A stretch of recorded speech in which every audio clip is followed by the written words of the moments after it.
hectáreas, la comunidad regante, muy grande. Y esta es la distribución que tienen los cultivos. Tiene un 25% que no tiene cultivado, tiene un 9% con riego por goteo y la gran mayoría lo tiene con riego por gravedad. Y dice, bueno, deciden que van a hacer una inversión y lo van a poner todo a goteo. Bueno, pues muy bien, pues ¿qué tienen que hacer? Pues tienen que hacer una balsa, una red de distribución, poner las instalaciones de riego por goteo en las parcelas y poner en cultivo la parte que no tienen cultivada.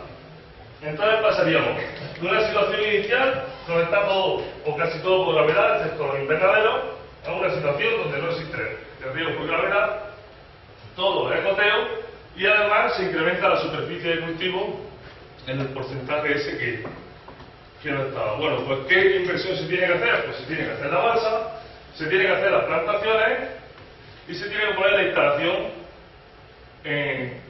tanto de la red de distribución como de plantaciones en las parcelas. Bueno, y eso sale para las 50.000 hectáreas 900 millones de euros. No sé si nos hemos pasado, pero bueno, ahí están los 900 millones de euros. Entonces, para hacer el análisis financiero tendríamos una situación inicial, es decir, sin proyecto ninguno, lo que teníamos al principio, nuestra distribución de cultivos, que tendríamos unos pagos ordinarios y unos cobros ordinarios. Los pagos ordinarios, los costes de explotación, cuánto vale cultivar esos cultivos que tiene ahí, y los cobros ordinarios, pues sería cuánto vale la fruta que está vendiendo. Bueno, pues tiene un flujo de caja, es decir, sin hacer ningún proyecto, tú ya tienes ahí un beneficio de 255 millones de euros para esas 50.000 hectáreas. Bueno, muy bien, pues ahí lo tenemos, pero ahora vamos a hacer el proyecto y vamos a pasar a una situación final. Con lo cual tendríamos los mismos pagos ordinarios o cobros ordinarios que serían los costes de producir y los ingresos de la venta de la cosecha, y luego tendríamos los pagos extraordinarios. ¿Qué son pagos extraordinarios? Los podemos ver aquí en el análisis de los flujos de caja. Vendrían de la venta de los inmovilizados o de la reposición de los inmovilizados siempre valen algo cuando se cambian, y sobre todo del valor de lo que es la infraestructura de riego al final de la vida útil del proyecto, porque nosotros vamos a analizar 25 años y al final de los 25 años lo que tengamos lo vendemos al precio de mercado que tenga.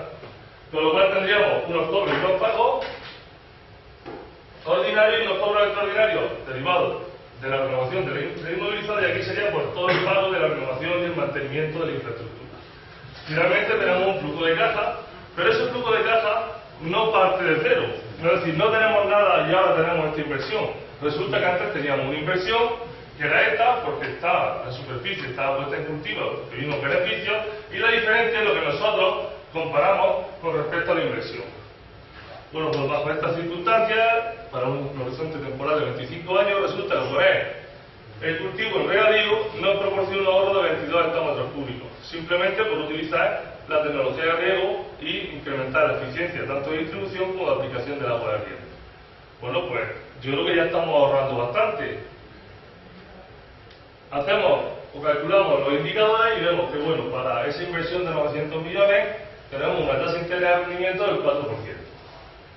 Y vosotros pensáis, bueno, yo me gastaría 900 millones para ganar un 4%, pues yo no me lo gastaría jamás en la vida. Porque, vamos, muy seguro tengo que estar yo de que voy a ganar ese 4%. Si el banco me está dando un 3%, ¿para qué me voy a arriesgar, no, a hacer este proyecto? Y entonces lo que estiman sería, como esta rentabilidad dependerá del precio que tú le cobres a los agricultores por el agua. Si le cobras el agua a 40 céntimos, pues los agricultores van a perder. Es decir, el máximo precio que tú podrías cobrar para que la inversión siguiera siendo viable, es decir, que el van sea cero, sería 25 céntimos. Pues podemos proponernos otra opción, es decir, bueno, pues como ahorramos 22 hectómetros cúbicos, vamos a venderlo. Lo vendemos a 45 céntimos, a ver lo que pasa, si alguien no los compra. Pues resulta que, bueno, pues mejoramos la rentabilidad y seguimos teniendo un 5%. Un 5% que es para una inversión de 900 millones, pues nada. Prácticamente nada. Sería asumir demasiado riesgo con muy pocas posibilidades de obtener beneficio. Con lo cual no sería aconsejable hacerlo desde esa perspectiva, y el precio máximo del agua que se podría pagar sería 29. Bueno, y todos sabéis que ahora está en marcha la aplicación de la Directiva Marco del Agua, en la cual se prevé un incremento de la tarifa del agua, porque esta tiene que incluir todos los costes y los servicios relacionados con la misma, incluso los aspectos medioambientales. Entonces, ¿qué pasaría si con la aplicación de la Directiva Marco del Agua el precio del agua incrementara por encima de 29 o por encima de 25 céntimos, pues que ya estaríamos perdiendo dinero con esa inversión, es decir, nos hemos gastado 900 millones de euros y estamos perdiendo dinero. Pues no interesaría desde ninguna perspectiva. Y entonces ahora vamos a ver qué es lo que pasaría, ya no desde el punto de vista del empresario privado, sino desde el punto de vista de la sociedad. Y vamos a hacer el análisis económico. Para hacer el análisis económico hay que hacer una serie de correcciones. Hay que hacer unas correcciones fiscales porque lo que estamos considerando no es realmente cierto. Es decir, si hay impuestos o si hay subvenciones se deben de eliminar. ¿Qué es lo que pasa? Que si nosotros estamos cultivando un producto que lo vendemos a 1 euro y ese producto tiene una subvención de 20 céntimos, que esa subvención se ha pagado por lo que nosotros hemos pagado por nuestros impuestos, realmente tú lo estás vendiendo a 80 céntimos, no lo estás vendiendo 1 euro, porque lo que hay es una transferencia de renta dentro del Estado. Con lo cual eso habría que reducirlo. Habría que tener en cuenta las externalidades del proyecto, y esto es lo más importante, es decir, si hay algún beneficio ambiental o algún daño ambiental que hay que cuantificar. Bueno, pues se identifica y se cuantifica. Y para cuantificarlo, pues como no hay un mercado para estos recursos naturales, pues hay métodos.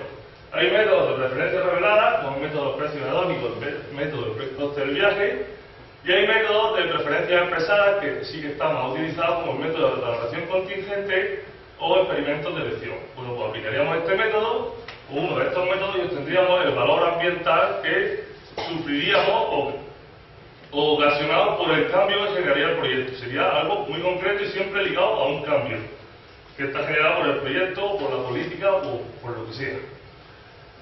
Luego habría que pasar de precio de mercado a precio sombra, porque los precios muchas veces están distorsionados y no representan su coste de oportunidad real.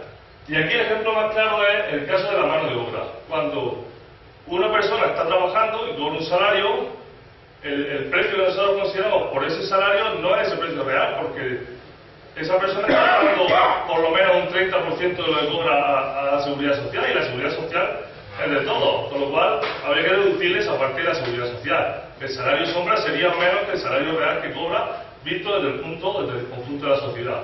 Y más aún si esa persona está desempleada. Si está desempleada y está cobrando el paro, en el momento que se pone a trabajar, no solo que no tiene que pagarle el paro, sino que además le va a cobrar un 30% de su sueldo en concepto de seguridad social, con lo cual habría que reducir esos salarios. Entonces, bueno, para el caso concreto de las externalidades del proyecto, yo entiendo que hay un beneficio ambiental. ¿Por qué? Bueno, porque estamos aquí en una cuenca o en una zona que es totalmente deficitaria y el caudal ecológico de los ríos está bastante comprometido. Bueno, pues si nosotros aplicamos un plan de modernización, detraemos menos agua del río y incrementa su caudal ecológico. ¿Qué es lo que pasa si incrementa el caudal ecológico del río? Bueno, pues que hay una ganancia de bienestar derivada de ese incremento del caudal ecológico y posiblemente habría una reducción de las restricciones de uso del agua, tanto, bueno, de todo tipo de usuarios. Como yo no tengo hecho este trabajo, pues busco a ver quién ha hecho un trabajo parecido. Y Julia Martín Ortega y otros, bueno, pues estimaron los máximos niveles de mejora que se podría obtener de incrementar el caudal ecológico del río dentro del concepto de la Directiva Marco del Agua, y obtuvieron en el Guadalquivir que este incremento de caudal ecológico, es decir, este incremento de externalidad positiva, generaba, bueno, un excedente de consumidor de 58,82 euros por hogar y año. Si yo eso lo traslado al número de hogares que hay en la cuenca del Vinalopó, podría haberlo hecho de Segura, pero lo he hecho para el Vinalopó, eso ascendería a 10 millones de euros, que sería el beneficio ambiental que tendríamos por incrementar el caudal ecológico del río.